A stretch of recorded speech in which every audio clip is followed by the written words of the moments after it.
വിരന്ത് വയലിൽ മത്സ്യത്തൊഴിലാളികൾക്ക് സർക്കാർ നൽകിയ സുനാമി ഫ്ലാറ്റിന് 16 വർഷമായിട്ടും രേഖകൾ കൈമാറാതെ സർക്കാർ. താമസ സ്ഥലത്തിന്റെ രേഖകൾ ഇല്ലാത്തതിനാൽ 65 മത്സ്യത്തൊഴിലാളി കുടുംബങ്ങൾക്ക് വായ്പ പോലും ലഭിക്കുന്നില്ല. വർഷങ്ങൾ പഴക്കമുള്ള കെട്ടിടം അറ്റകുറ്റപ്പണി ചെയ്യാൻ പോലും ആകാതെ മത്സ്യത്തൊഴിലാളി കുടുംബങ്ങൾ ദുരിതത്തിലാണ്. ഫ്ളാറ്റുകളിലെ റൂമുകൾ ചോർന്നൊലിച്ച് പൊട്ടിപ്പൊളിഞ്ഞ നിലയിലാണ്. രേഖ കൈമാറുന്നതിലെ സാങ്കേതിക തടസ്സം പരിശോധിച്ച് പരിഹരിക്കുമെന്ന് ജില്ലാ കളക്ടർ പറയുന്നു. വീടിപ്പോൾ ഒരു ചോർച്ചലും ഇതായിട്ടുള്ളത്, പൈപ്പ് എല്ലാം പൊട്ടിയിട്ടുള്ളത്, ടാങ്ക് ശരിയില്ല, എല്ലാം മോശം. നമ്മൾ കുടിക്കുന്ന വെള്ളത്തിന് കിണർ വരെ ഇത് പൂച്ചയും ഈ എലികളും എല്ലാം തുളച്ചിട്ട് ഇതായിട്ടുണ്ട്, പൊട്ടിയിട്ട്. ആ വെള്ളമാണ് ഞങ്ങൾ കുടിക്കുന്നത്. എന്തൊക്കെ സുഖമില്ലാത്തവരാണ് നമ്മൾ. ഈ ടാങ്ക് കുഴിച്ച ശേഷമാണ് ഞങ്ങൾക്കിപ്പോൾ ബുദ്ധിമുട്ട് വന്നത്, ഞങ്ങൾക്ക് താമസിക്കാൻ വേണ്ടി. എന്നു പറഞ്ഞാൽ ഒരു 6 മാസമോ 5 മാസം ആകുമ്പോഴേക്ക് ഇടന്നുറഞ്ഞിട്ട് തേക്കുന്നു. അപ്പോൾ ആ സ്മെല്ല് കൊണ്ട് നമുക്ക് താമസിക്കാൻ പറ്റുന്നില്ല.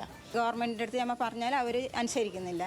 പിന്നെ നമുക്ക് അങ്ങനെ ഇത് നേരാക്കാൻ വേണ്ടി നമ്മളെ കയ്യിൽ പൈസയുമില്ല. നമ്മൾ അത്രയൊക്കെ പാവപ്പെട്ടവരായതുകൊണ്ടല്ലേ നമ്മളിവിടെ നിൽക്കുന്നത്. കൂസിൻ്റെ ടാങ്ക് പൊട്ടിയിട്ട് തന്നെ ഇപ്പോൾ കുറേ ഇതായി. 2 മാസം 3 മാസം വരെ ഡെയിലി ആൾക്കാർ മുനിസിപ്പാലിറ്റിയിൽ പോയിട്ട് ഇതിൻ്റെ പറ്റി പറഞ്ഞിട്ട് വരുന്ന് നോക്കിയിട്ട് പോകുന്നു. കുറച്ച് വേസ്റ്റ് ഉണ്ടെങ്കിൽ കൊണ്ടുപോകും, ബാക്കി അങ്ങനെ അവിടെ വെച്ചിട്ട് പോകുന്നു. രതീഷ് വാസുവിൻ വിവരങ്ങളുമായി ചേർന്നുണ്ട്. Ratheesh, good morning. ഇപ്പോൾ ഈ രേഖകൾ കൈമാറുന്നതിൽ എന്ത് സാങ്കേതികത്വമാണ് അധികൃതർ പറയുന്നത്?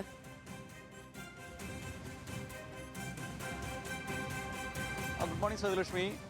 സാങ്കേതികമായി സാധാരണ ഇത്തരം സർക്കാർ പദ്ധതികളിൽ രേഖകൾ ഇത്തരത്തിൽ കൈമാറാൻ താമസം നേരിടാറുണ്ട്. പക്ഷേ ഈ സുനാമി ഫ്ലാറ്റുമായി നിർമ്മാണവുമായി ബന്ധപ്പെട്ട് എന്താണ് ഈ ഉടമസ്ഥക്കാർക്ക് ഇത്തരത്തിൽ സാങ്കേതികമായി ഈ രേഖ കൈമാറൽ വൈകിയതെന്ന് സംബന്ധിച്ച് പരിശോധന നടത്തുമെന്നാണ് ജില്ലാ കളക്ടർ അറിയിച്ചിട്ടുള്ളത്. എന്തായാലും ഈ ഫ്ലാറ്റ് സമുച്ചയത്തിൻ്റെ നില വളരെ പരിതാപകരമാണ്. അടിസ്ഥാന സൗകര്യങ്ങൾ തന്നെ പലതും ഇല്ല. കുടിവെള്ളം ഉൾപ്പെടെ വലിയ ദുരിതത്തിലാണ്.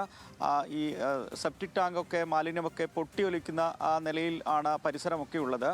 വീടുകൾ പലതും പൊട്ടി തകരാനായിട്ടുണ്ട്. ഏറ്റവും വലിയ സാങ്കേതിക പ്രശ്നം എന്താണ്, ഇവരുടെ പേരിലല്ലാത്തതുകൊണ്ട് തന്നെ, രേഖകൾ ഇവരുടെ പേരിലല്ലാത്തതുകൊണ്ട് തന്നെ ഈ അറ്റകുറ്റപ്പണിക്ക് പോലും ഒരു വായ്പ എടുക്കണമെങ്കിൽ പോലും പറ്റാത്തൊരു സാഹചര്യമുണ്ട്. അതാണ് ഇവരെ വലിയ തരത്തിൽ ദുരിതത്തിലാക്കുന്നത്. കാരണം നിലവിൽ നെല്ലിക്കുന്നിൽ അവിടെ ഉണ്ടായിരുന്ന കുടുംബങ്ങളെയാണ് സർക്കാർ ഒരു ദുരിതാശ്വാസ പ്രവർത്തനത്തിൻ്റെ ഭാഗമായി ഇങ്ങോട്ട് ടൗണിനടുത്തേക്ക് മാറ്റി താമസിപ്പിച്ചത്. അതുതന്നെ ഇടുങ്ങിയ റൂമുകളിലാണെന്നുള്ള ആക്ഷേപം ആ ഘട്ടത്തിൽ തന്നെ ഉണ്ടായിരുന്നു. എങ്കിലും തങ്ങൾക്ക് മറ്റിടങ്ങളില്ല പോകാനെന്ന നിവൃത്തികേടിൻ്റെയും കൂടെ ഭാഗമായിട്ടാണ് ഈ മനുഷ്യർ, ഈ കുടുംബങ്ങളൊക്കെ തന്നെ ഇവിടെ താമസിക്കാൻ തയ്യാറായത്.